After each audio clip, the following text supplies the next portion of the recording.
Part 1. You are going to hear a talk about making the most of graduate school. First, you have some time to look at questions 1 to 6.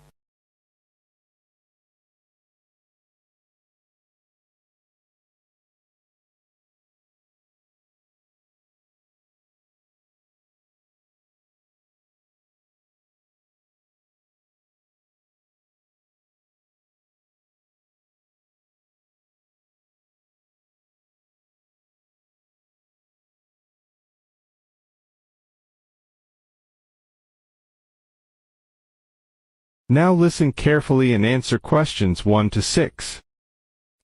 Good afternoon. Welcome to you, new entrants to the graduate school.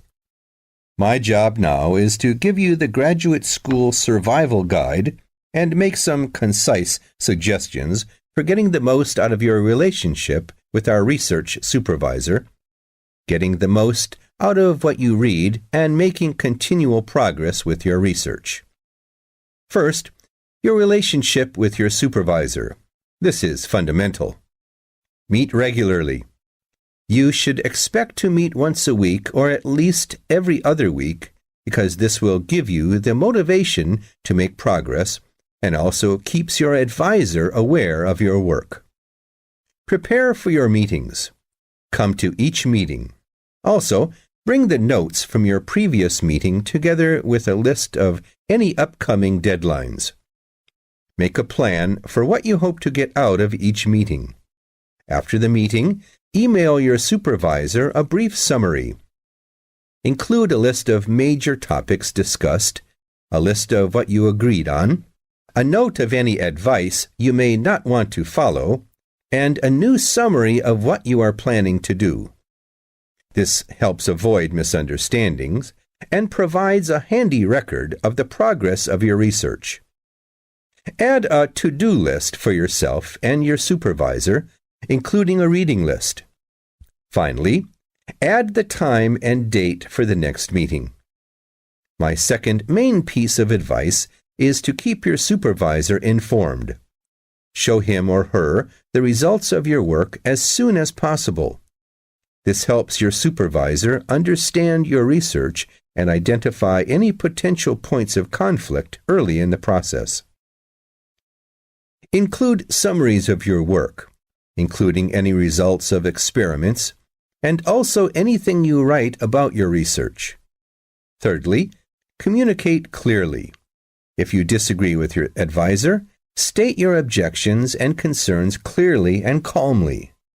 If you feel that something about your relationship is not working, discuss it with him or her. Whenever possible, suggest steps that they could take to address your concerns. Under this heading, it is extremely important to take the initiative. You do not need to clear everything you do in your research with your advisor. He or she is busy too. You must be responsible for your own ideas and the progress of your work. Before you hear the rest of the conversation, you have some time to look at questions 7 to 10.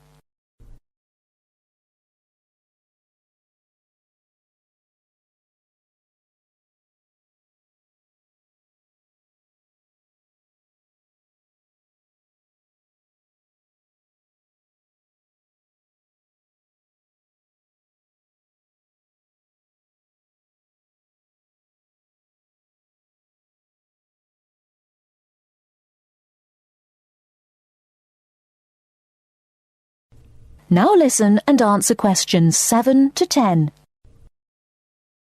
The second section of my talk is about getting the most out of what you read. The first principle here is to be organized.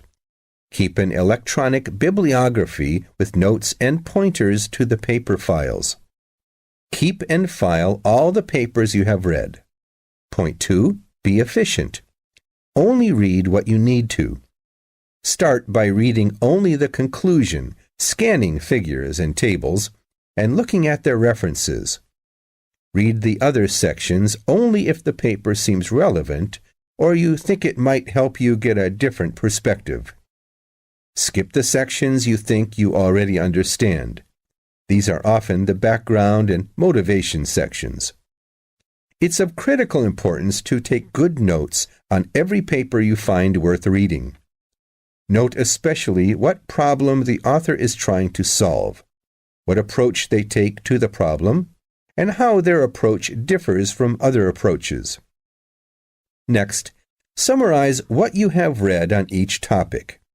After you have read several papers on the same topic, note the key problems, the various formulations of the problem under consideration, the relationship between the various approaches and the alternative approaches you come across. Let me add one point you might not have already thought of. Read PhD theses. Even though they are long, they can be very helpful for quickly learning about what has been done in your field of interest. Focus particularly on the background sections and method sections. Don't forget to read your advisor's thesis. This will give you an idea of what he or she expects from you. The third section of my talk is about making continual progress with your research. Keep a journal of your ideas. Write down every issue you are thinking about, even if you think it is stupid. This will help you keep track of your progress and keep you from going round in circles. That is the end of part 1. You now have half a minute to check your answers.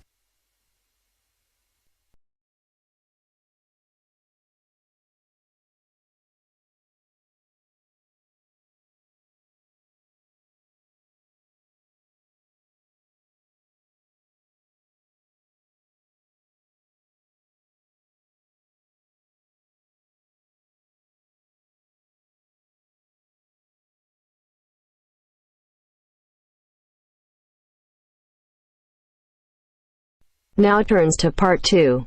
Part 2. You will hear a podcast on Canberra's theme park. Now you have some time to look at questions 11 to 16.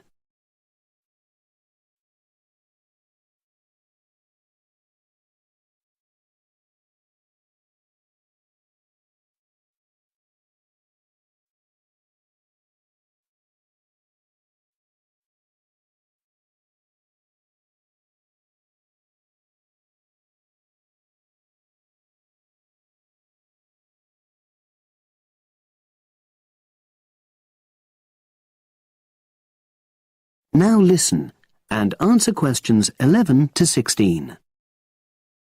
Welcome to Canberra's Park podcast.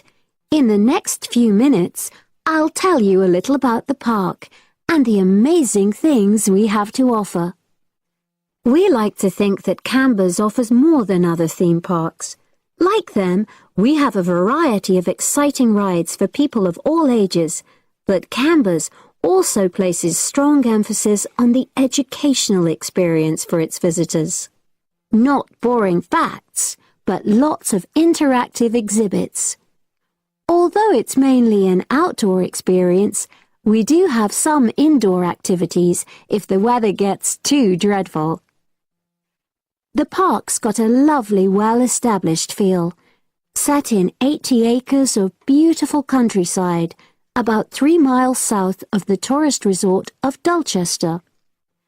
The park was set up in 1997 by the Canberra family, but then taken over by new owners in 2004, who have maintained the original vision of the Canberras. It has lots of old trees, hundreds of flower beds, and a gorgeous lake. Canberra's has over 45 different rides, exhibits, and arcades. All but one of these is free once you've paid your entrance fee. We charge a small fee for our newest ride to reduce the length of the queues. You don't pay anything for parking. A family ticket for a family of 4 works out at about £8 per person, which is amazing value. Full details of current prices are shown on our website, along with full details of rides, etc., and directions for getting to us. We also have a number of special offers. For example, if you live locally, Why not join our Adventurers Club, which entitles you to 50% off ticket prices all year round, and a special lane for all rides and exhibits, which means you don't have to wait to get into any part of the park. See the Offers tab on the website. We've recently added a number of new exhibits to the park, and we're particularly proud of our Future Farm Zone, which houses over 20 different species of animals, from chipmunks to dairy cows. The emphasis is on getting near to the animals. All of them can be petted, and you can buy food for feeding the animals. Many of our younger visitors say that this is the high point of their visit. And speaking of food, don't let the animals have all the fun. We have a total of 7 different catering outlets on the site. We're open 10 to 5:30 all year round, and cold drinks and snacks can be bought at any time during opening hours. And hot food is available most of the day in the Hungry Horse Cafe from 11 until 5, just half an hour before closing time. Now you have some time to look at questions 17 to 20.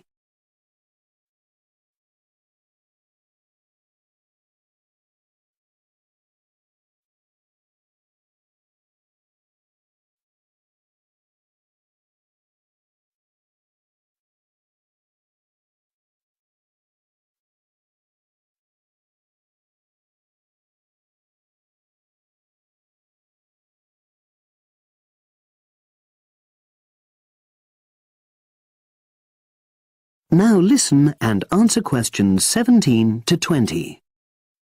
Now we want all our visitors to have an exciting time when they come to the park, but our first priority must be safety. Parents and guardians know their children's behavior and capabilities, but here at the park, we have set certain conditions for each of the rides to ensure that all visitors get the maximum enjoyment out of the experience and feel secure at all times. There are 4 major rides at the park. Our newest ride is the River Adventure, which is designed to reproduce the experience of whitewater rafting. No amount of protective clothing would make any difference, so only go on this ride if you're prepared to get wet. Children under 8 can go on this ride, but all under 16s must have an adult with them. Not all of our rides are designed for thrills and spills. Our Jungle Gym roller coaster is a gentler version of the classic Loop-the-Loop, specially created for whole family enjoyment, from the smallest children to elderly grandparents, suitable for all levels of disability and health conditions. Carriages have comfortable seating for up to 8 people with safety belts for each passenger, which must be worn at all times. Sit back and enjoy the scenery. One of the best established and most popular of Canberra's rides is the massive swoop slide. Whiz down the polished vertical slide 9 meters in height and scream to your heart's content. There are no age or height restrictions. Be careful though, you must have on long trousers so you won't get any speed burns. And then there's the famous Zip Go-Kart Stadium with 16 karts, 8 for single drivers and 8 for kids preferring to ride along with mum, dad or carer. Take part in high-speed races in our specially designed Formula One style karts, but no bumping other karts, please. All riders must be above 1.2 meters because they have to be able to reach the pedals, even in the shared karts. Full details of all safety features are available on our website at www.canberraspark.com. So come and make a day of it at Canberra's theme park. That is the end of part 2. You now have half a minute to check your answers.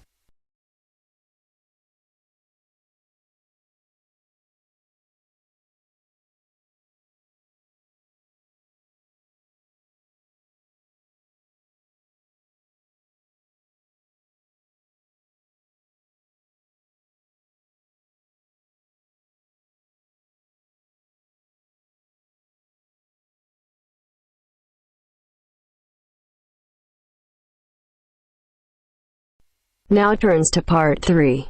Part 3. A student wants to register for a conference. Listen to the conversation between the student and the woman and answer the questions. First, you have some time to look at questions 21 to 24.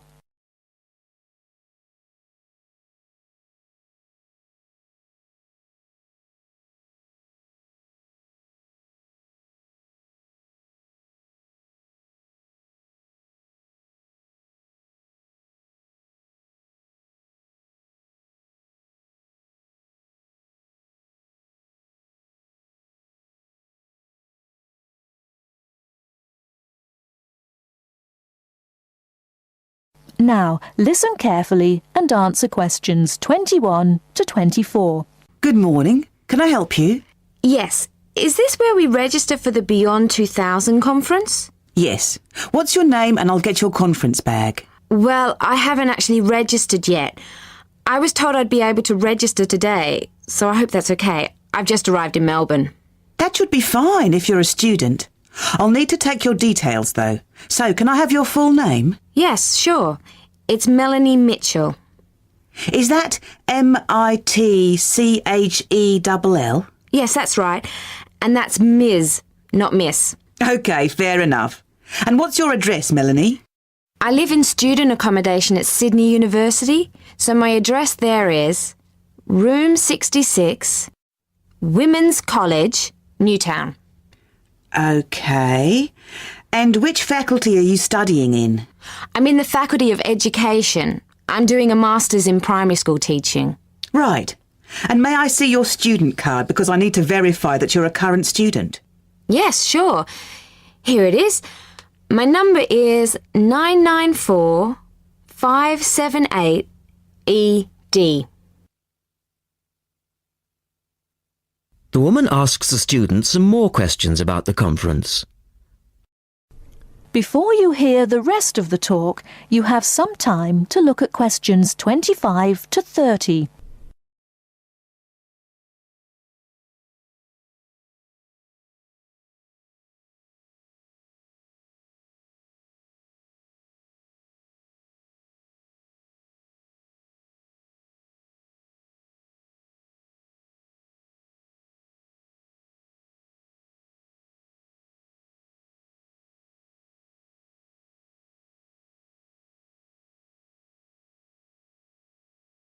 Now listen and answer questions 25 to 30.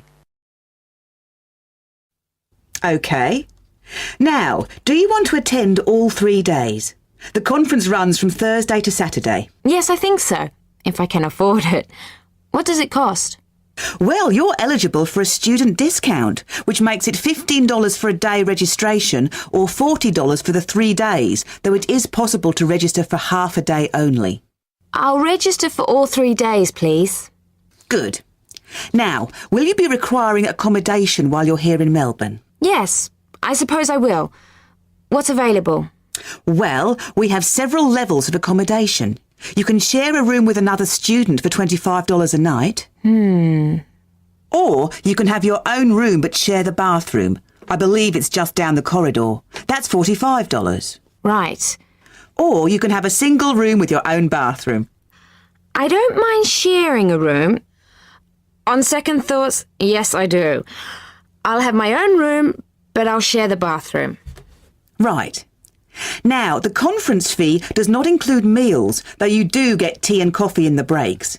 Shall I put you down for lunch? That's an extra $10 a day. And there's the conference dinner on Friday night, which is $25. Oh, and what about breakfast? Hang on a minute. It's all starting to sound rather expensive. I'll have the lunch, but not the dinner or breakfast, if that's okay. Perfectly okay. Now, a couple of other things. There are a number of special interest groups organised. They're known as SIGs, and you're asked to nominate your preference. They'll take place on the Friday afternoon and Saturday morning, but they're filling up quickly, which is why you need to nominate now. Right. What are the SIGs?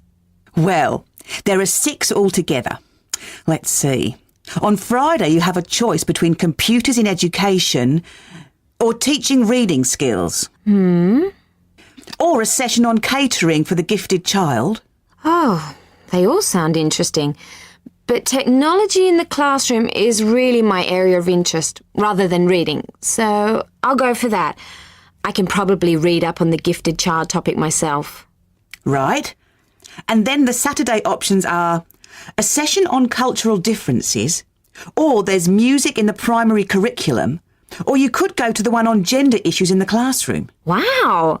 Can I go to them all? They all sound fascinating. Afraid not. Well, I'm really interested in how boys and girls behave differently, even when they are very young, so I'd better opt for the third session, even though the cultural differences sig is probably really interesting too. Right.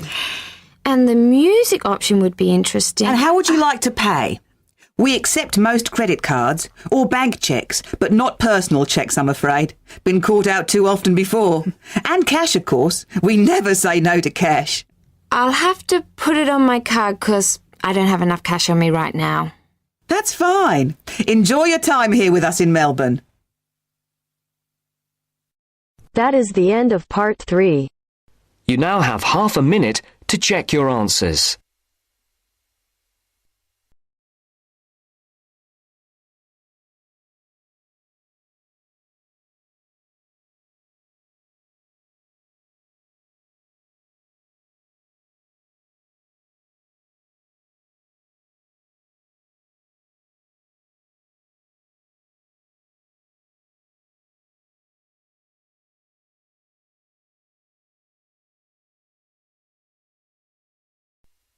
Now turns to part 4. Part 4. First, you have some time to look at questions 31 to 40.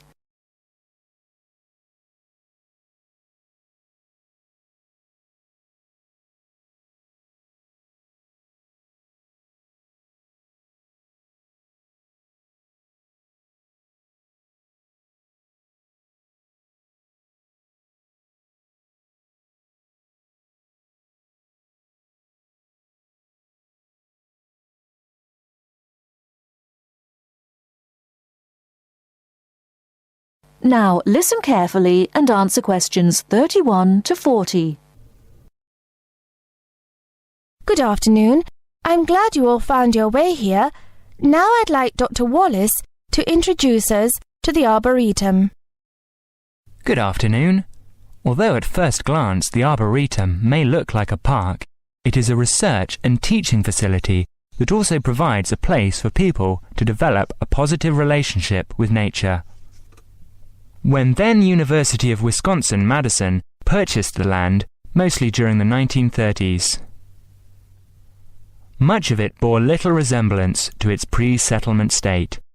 Instead, it had been turned into cultivated fields and pastures that had fallen into disuse. The university's Arboretum committee decided, early on, to try to bring back the plants and animals that had lived on the land before its development. Though they may not have anticipated it at the time, the committee's foresight resulted in the Arboretum's ongoing status as a pioneer in the restoration and management of ecological communities. In focusing on the re-establishment of historic landscape, particularly those that predated large-scale human settlement, they introduced a whole new concept in ecology: ecological restoration. The process of returning an ecosystem or piece of landscape to a previous, usually more natural, condition. Madison was a fast-growing city in the 1920s. Fortunately, some leading citizens recognized the need to preserve open space for Madison's residents. Most of the Arboretum's current holdings came from purchases these civic leaders made during the Great Depression. In addition to inexpensive land, the Depression brought a ready supply of hands to work it. Between 1935 and 1941, crews from the Civilian Conservation Corps were stationed at the Arboretum and provided most of the labour needed to begin establishing ecological communities within the Arboretum. Efforts to restore or create historic ecological communities have continued over the years, with the result that the Arboretum's collection of restored ecosystems is not only the oldest, but also the most extensive such collection. In addition to these native plant and animal communities, the Arboretum, like most arboreta, has traditional collections of labelled plants arranged in garden-like displays. These horticultural collections, featuring trees and shrubs of the world, are the state's largest woody plant collections. That is the end of part 4. You now have half a minute to check your answers.